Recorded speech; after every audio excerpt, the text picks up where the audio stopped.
listening to the Marketing Happy Hour podcast, where we discuss career and industry insights with our peers in marketing. We're here to talk about it all, like the ups and downs of working in social media, how to build authentic relationships in the influencer and PR space, managing a 9-to-5 and a side hustle at the same time, how to be productive in your life and career without losing your sanity, and more. Ultimately, we're here to build a community with you because we're all trying to navigate the world of marketing together. Are you ready? Grab your favorite drink and join your hosts, Cassie and Erica, for this week's episode.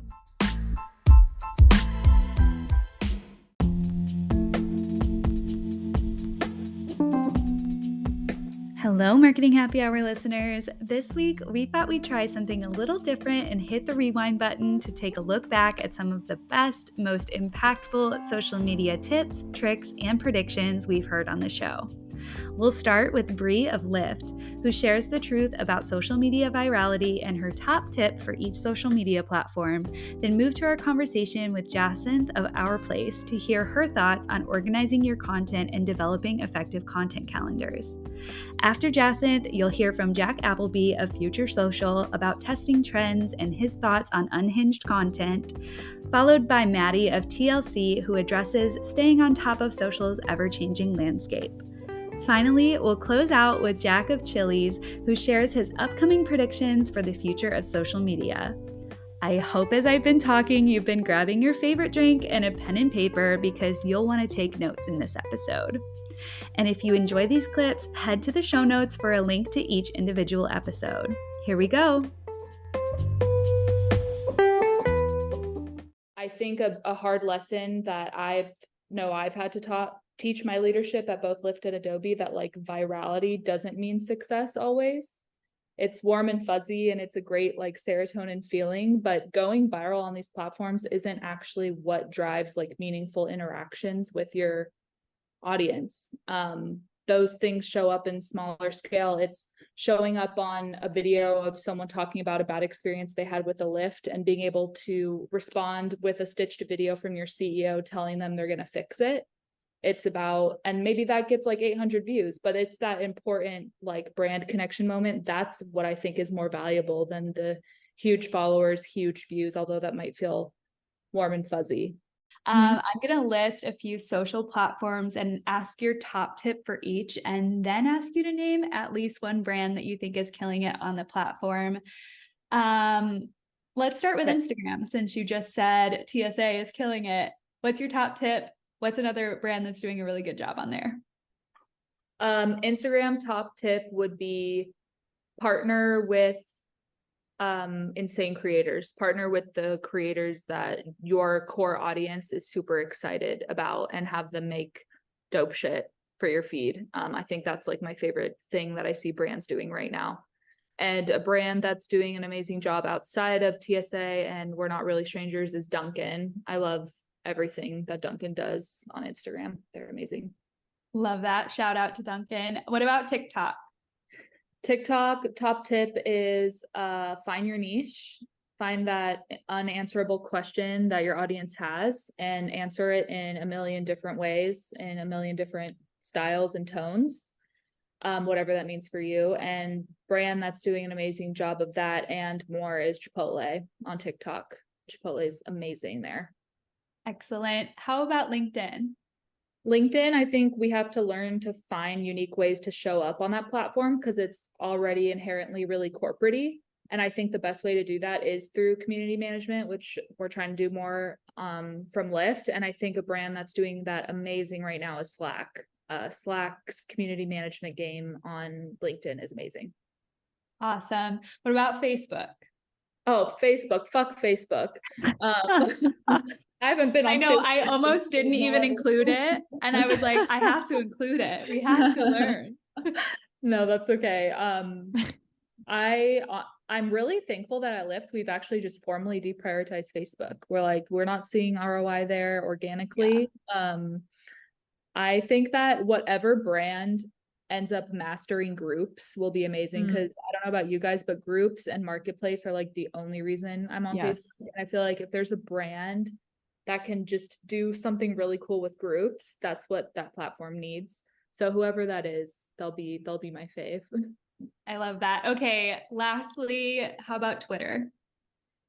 Twitter, I feel like is the Wild West right now with all the leadership changes that are happening and how it seems like success means different things every day on that platform. But I think the top tip for Twitter is just to sound as human as you can. That's kind of an overarching thing for all platforms, but especially on Twitter. When you're competing for spots in people's feed on Twitter, you want to sound as much like the people they're seeing already on their feed, right? So I think brands that do amazing at that are Dunkin'. Again, Dunkin' just has such a solidified voice. McDonald's is really great on Twitter. Well, what about content calendars? How do you guys kind of plan in advance and just keep up with what you have coming up to kind of stay on track as a team? What does that planning look like for you guys?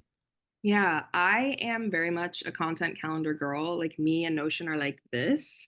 And I feel like the key to having a good work day for me is just staying organized. I'm also one of those people that's like only organized at work. I feel like every other aspect I'm very much like, oh, whatever. But I'm like very serious about work. Maybe it's just like the Capricorn in me.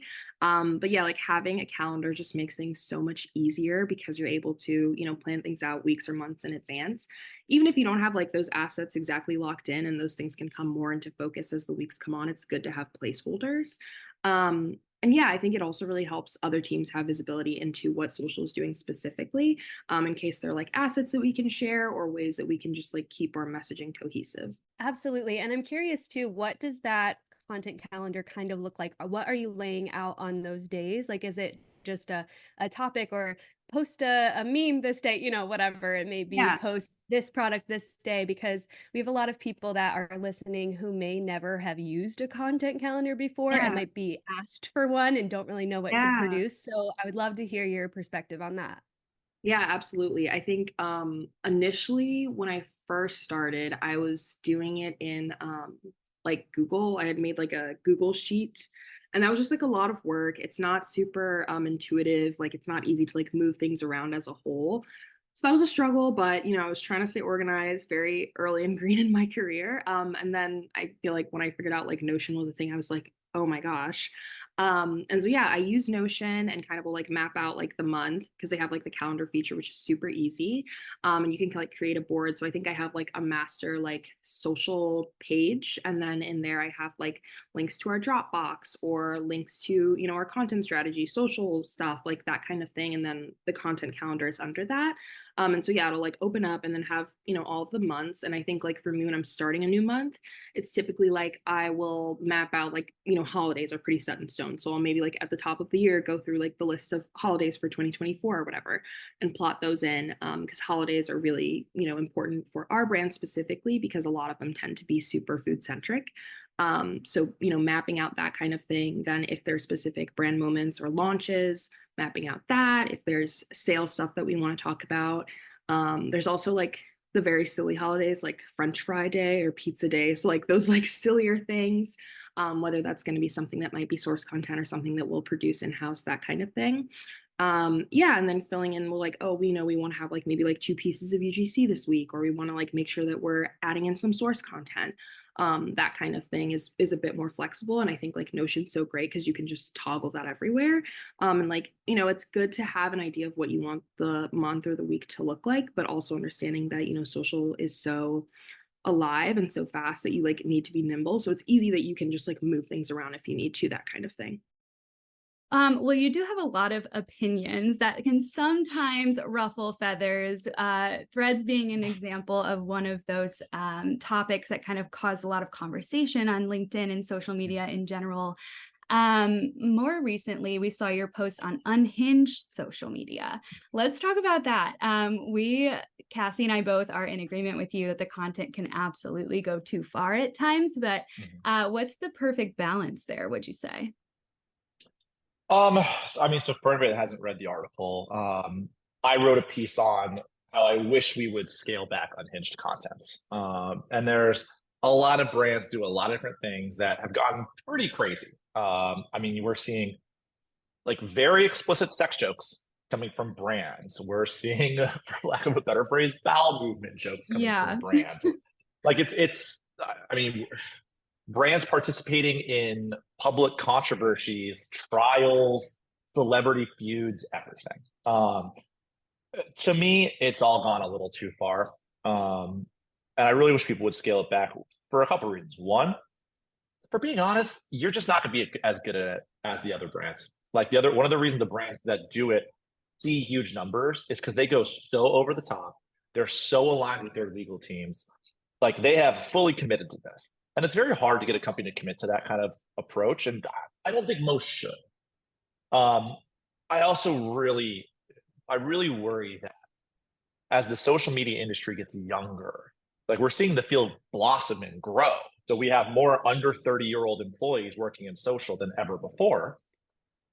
I think there's a lot of people who work in social now who love social media and don't love the brands they work for. They don't love marketing.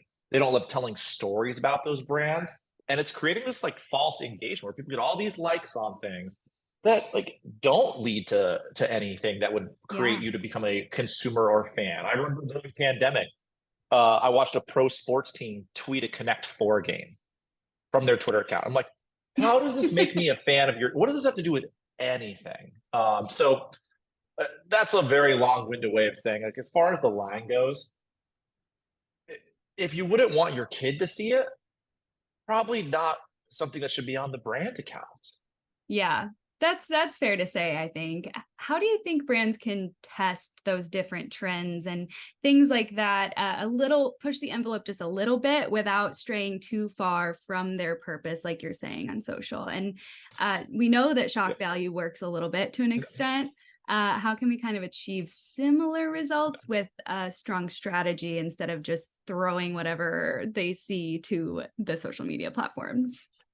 I don't even want to encourage ways to try to test being in that realm because I really don't think it's the way to go. I think there's so many different personalities you can use on the internet. And we talk like you see things thrown around like social agencies, like we speak the way the internet speaks. The whole world's on the internet. There's not one type of internet user. Like, and on every social network, like TikTok's not a bunch of kids. Like the average TikTok users might be even in their 30s at this point. Yeah. To claim that there's only one way to speak to people drives me nuts. And it's not a binary. The choices, something I see a lot in the social media community is we want to act crazy on our account, or we feel like everything we have to do is really bland and boring. Like, no, guys, like there's all kinds of content you can do. You can be wholesome. You can tell human emotional stories. You can look up hero's journey and and how that's consumed psychologically by a viewer, why it works in movies. That can work in social media content. Casey Neistat has a vlog where he explains how he vlogs, how he always has a 3-act structure. You can apply that to social media content. It can be about human achievement. It can be funny without ever even inching towards inappropriateness. So I think the goal shouldn't be how can we get edgier? The goal should be how can we tell more human stories and human relatable tales that have to do with our product? So good. So good. Well, Maddie, shifting gears just slightly here, we want to talk about social strategy. So, as we all know, social is changing all the time. There's so many things going on with the platforms every single day, it feels like. So, how do you stay ahead of social media trends and just changes on the platforms? Are there specific tools or approaches that you're using to ensure that your strategies align with the ever evolving landscape, or what are you guys doing there? So we're working with our partners at, specific platforms, knowing what they're prioritizing and seeing how that can fit into our strategy. And, we have a super specific area of the industry that we're in, being that it's cable TV. But I just like having the conversations with people, especially with others that aren't in my industry, because if it's something that can work in my space, awesome. And if not, it's something that could inspire another idea. I also talk to my friends. I'm like, what's on your FYP? What are trends that I'm not seeing? Because I have a super, sometimes interestingly curated algorithm on my TikTok and my Instagram that like, I'll look over at my friend's phone. I'm like, what is on your For You page? What is happening? Where is your algorithm taking you? And I think like I said before, being able to take a step back and like, it's not just about your algorithm. It's not just about the trends that hit your phone. So knowing that it's going to look different across the board, and what hits for one brand isn't going to work for another. And that's the case for us. What hits for one show isn't always going to hit for another show. And knowing how to roll with that, I think will save you a lot of headaches, and it will save you a lot of procrastinating and figuring out, why didn't this work? It's like, okay, it didn't work. Let's figure out for a small period of time and move on, because chances are something will be different in the platform or with the trend within the week, and no one will be thinking about it anyway. Yeah. Oh my gosh. I'm so glad you mentioned that though. Just like talking to people in different industries. I think that's so important because I feel like a lot of times us in marketing, we can get tunnel vision with ideas or concepts or whatever it is, even in different industries, like just being in that marketing space all the time. I feel like you leave out a lot of interesting ideas and concepts. So having friends or mentors or network connections in different spaces than you, just to see what they're doing in their brands or even in their day to day, I think is so incredibly important. So thank you for mentioning that. Yeah. And then also, I will say, like, specific industries that I love looking at brands that, because working in TV, it's about connecting with people, especially working in cable, where a lot of our target audience doesn't have cable. So if we have 5 to 8 seconds to grab your attention with a social post, we better make it intentional, and we better grab your attention if that's the only place you're getting our content. So I really like looking for inspiration in other industries that have that really close connection to their viewers and their customers. I love looking at, personal or like healthcare brands or health brands in like the wellness space, and also looking at sports because they have an awesome combination of original content, but hopping onto trends. But, their fans are the most important thing. So being able to, if someone writes in the comment, like, hey, I want to see Tommy DeVito given a whatever one of these, I'm sure everyone listening can imagine what I'm doing. They're going to give it to you. So it's all about knowing how to connect with the people who are receiving your content, because at the end of the day, they're the ones who are controlling your success.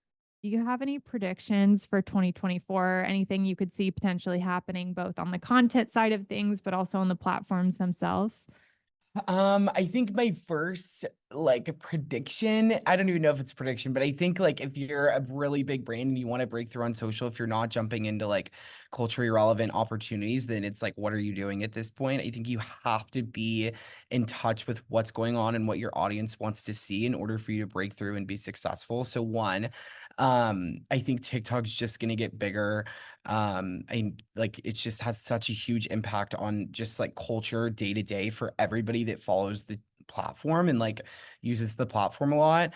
And then I think influencer is going to grow into a space where like brands aren't necessarily going to post it organically, but use it more of like a, I'm trying to think of the word I want to use it more of like just brand recognition. So like you don't have to post an influencer organically to make it useful for your social. Like when we think about social here, it's like, okay, how many people can we get the brand in front of every single day and be like, because you could follow Chili's every single day and then we post something great and people are like, oh my God, I love Chili social. Or people could be like, I haven't thought about Chili's in 10 years, but this influencer just posted it. So I think, I think how brands utilize and leverage influencers is going to change, and like, just the strategy behind that is going to break through like past organically and more into like, let's just pay them to post on our platform or post organically for themselves and not necessarily get the return. So yeah.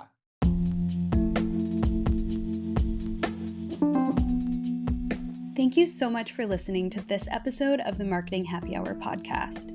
If you enjoyed this episode, please remember to subscribe, rate, and leave a review on your favorite podcast platform. If you want more of Marketing Happy Hour but don't know where to start, we invite you to download our free Marketing Happy Hour starter kit at marketinghappyhr.com/starter-kit. This interactive magazine-style PDF walks through who we are, includes helpful resources like a marketing term glossary and the printable daily planner sheet that we actually use ourselves, and contains clickable links to our episode recommendations by subject area. Not to mention all the fun extras like a quiz, the link to our Marketing Happy Hour Insiders Facebook group, a word search, a playlist, a goal-setting guide, content inspo by month, and more. It's our hope that you'll dive into this resource and walk away more confident in your career journey with a group of industry pals that you can lean on for advice and support. Snag your free starter kit today at marketinghappyhr.com/starter-kit for all of the info you need to become a Marketing Happy Hour insider.